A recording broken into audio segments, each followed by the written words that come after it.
Now is the winter of our discontent, made glorious summer by this son of York.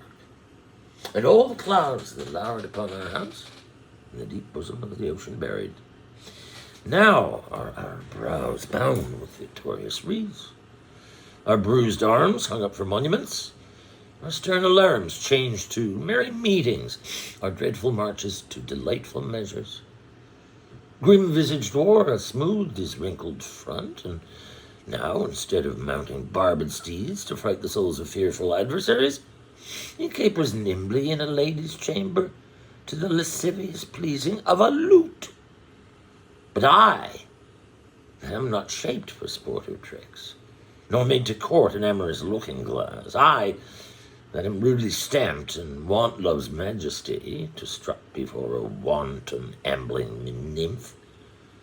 I that am curtailed of this fair proportion, cheated of feature by dissembling nature, deformed, unfinished, sent before my time into this breathing world scarce half made up, that so lamely and unfashionable that dogs bark at me as I hold by them. Why, I, in this weak, piping time of peace, have no delight to pass away the time, unless to spy my shadow in the sun, and descant on mine own deformity. And therefore, since I cannot prove a lover, to entertain these fair well-spoken days, I am determined to prove a villain, and hate the idle pleasure of these days. And plots I have laid, induction dangers, by drunken prophecies, libels, and dreams, to set my brother Clarence and the king in deadly hate, the one against the other.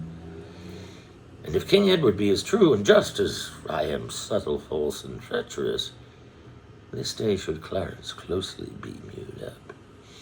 About a prophecy, it says that G of Edward's heirs, the murderer shall be. Dive thoughts, done